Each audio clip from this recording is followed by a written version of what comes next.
Baik, Assalamualaikum warahmatullahi wabarakatuh.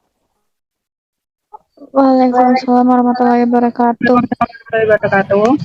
Kami dari kelompok 5 akan menyampaikan materi tentang kemenangan publik paradigma kesaling tergantungan.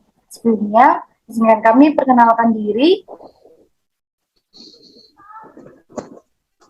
Saya Ayu Subian Hidayat dengan mahir 10. Selanjutnya, Saya dengan Francisca Deviana Putri Astari dengan NIM 11.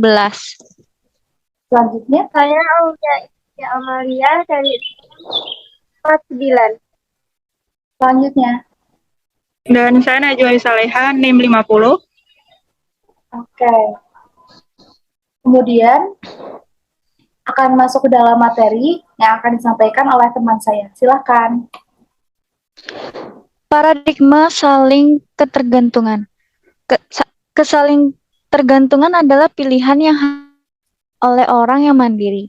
Kemandirian adalah prestasi. Jika kita tidak mempunyai kemandirian pada diri kita, maka kita tidak dapat membangun hubungan yang baik antar manusia. Next.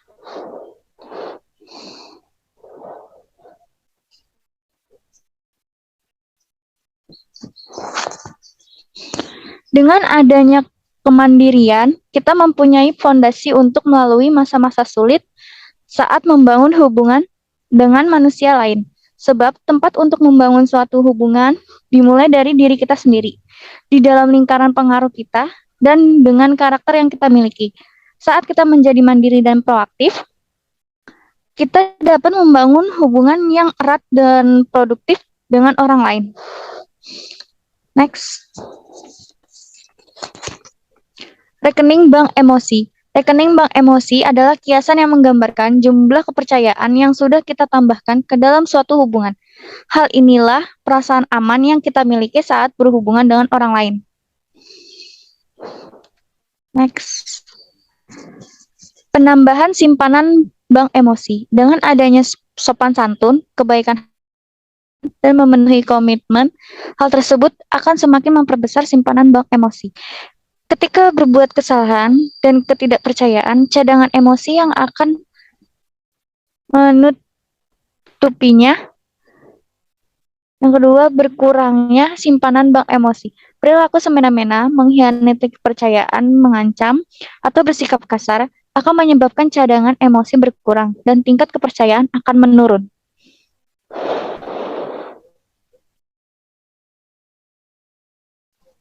Oke, selanjutnya ada 6 deposito utama.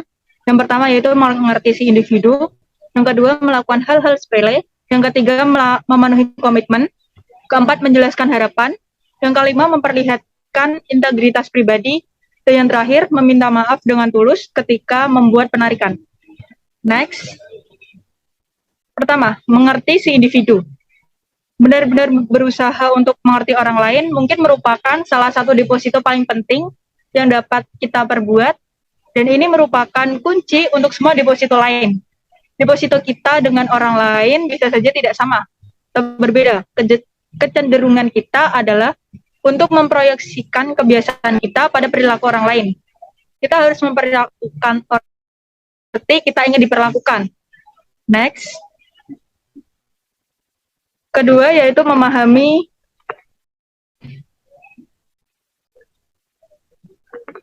yang kedua, melakukan hal-hal sepele. Ketidaksopanan kecil, kekasaran kecil, dan ketidakpekaan kecil dapat menyebabkan penarikan deposito di bank emosi yang sangat besar. Dalam suatu hubungan, hal yang kecil adalah hal yang besar. Contohnya, jika kita membentak orang lain, hal ini bisa saja membuat orang tersinggung dan akan melakukan penarikan deposito yang besar pada bank emosinya. Selanjutnya, yaitu memenuhi komitmen. Komitmen atau janji adalah deposito besar. Melanggar janji adalah penarikan yang besar. Orang cenderung membangun harapan mereka di sekitar janji. Melatih untuk selalu menempati janji akan membangun jembatan kepercayaan yang merentangi kesenjangan pengertian antara Anda dengan orang lain. Selanjutnya akan disampaikan oleh rekan saya, Imsi.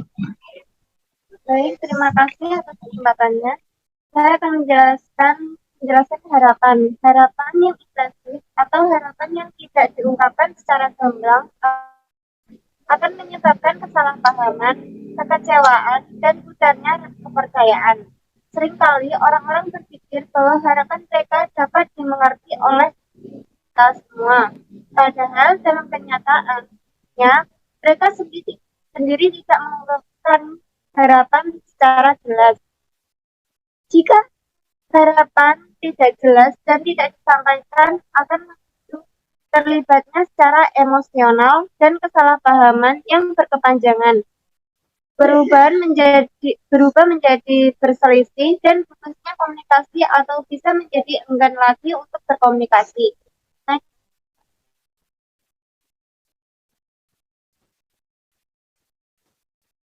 sebelumnya, next. Oke. Yang kedua, yang kelima, memperlihatkan integritas pribadi. Tidak adanya integritas akan merusak usaha menciptakan rekening kepercayaan. Integritas memiliki arti yang berbeda dengan kejujuran, tetapi masih berada pada satu lingkup. Kejujuran adalah mengatakan kebenaran kata kita dengan menyisihkan, sedangkan integritas realitas atau kenyataan dengan kata-kata kita dengan memenuhi janji dan memenuhi harapan. Sebagai contoh, dengan adanya integritas, kita tidak akan membocorkan rahasia orang lain kepada teman dekat kita sendiri, karena pada dasarnya integritas dalam realita kesaling tergantungan ialah cara kita memperlakukan semua orang dengan prinsip atau kedudukan yang sama. Dengan hal ini, maka kita dapat dipercayai oleh orang lain dan kepercayaan mahal harganya. Next. Yang keenam, yaitu meminta maaf dengan tulus ketika membuat penarikan. Dibutuhkan kekuatan karakter yang besar untuk meminta maaf dengan cepat dari hati terdalam yang tulus dan bukan karena kasihan. Seringkali orang-orang menafsirkan bahwa meminta maaf berarti mereka lunak dan lemah, serta mereka takut orang lain akan memanfaatkan kelemahan mereka itu.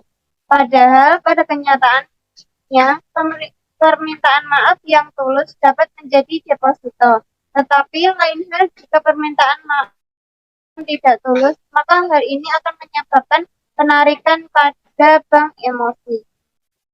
Selanjutnya akan disampaikan oleh rekan saya, teman saya.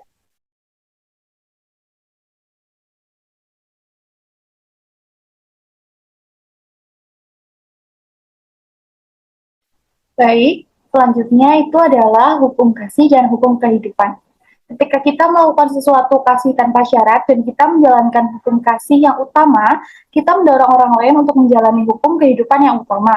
Ketika kita melanggar hukum kasih yang utama, ketika kita menambah batasan dan persyaratan pada karunia itu, kita sebenarnya mendorong orang untuk melanggar hukum kehidupan yang utama. Kita menempatkan mereka dalam posisi reaktif dan defensif di mana mereka merasa harus membuktikan. Pemberontakan adalah masalah yang bersumber dari hati, bukan dari pikiran. Kuncinya dalam melakukan setoran cinta tak bersyarat secara terus-menerus. Sungguh sangat penting dan mendasar dalam hubungan antar individu kita menjalankan hukum kehidupan dan hukum kasih yang utama.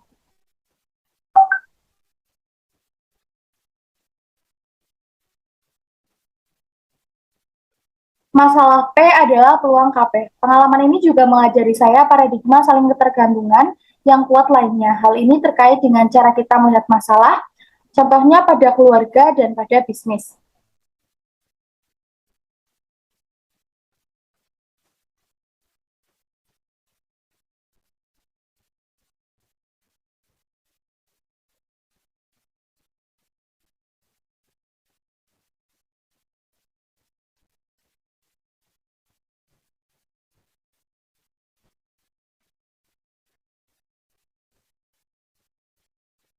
Dengan mengenali bahwa keseimbangan P atau KP diperlukan untuk efektivitas dalam kehidupan yang saling ketergantungan, kita bisa menghargai masalah kita sebagai peluang untuk meningkatkan KP. Kebiasaan kesaling tergantungan. dengan paradigma rekening bank emosi di mana kita siap untuk bergerak menuju kebiasaan kemenangan publik, yaitu sukses bekerja sama dengan orang lain. Mustahil mencapai kemenangan publik dengan naik teknik populer negosiasi menang-menang, atau teknik mendengarkan secara reflektif, atau teknik pemecahan masalah dengan kreatif yang berfokus pada kepribadian dan memotong karakter dasar yang sangat penting. Baik, itu sekian presentasi dari kelompok kami. Terima kasih atas perhatiannya. Assalamualaikum warahmatullahi wabarakatuh. Waalaikumsalam warahmatullahi wabarakatuh. Makasih semuanya. Terima kasih.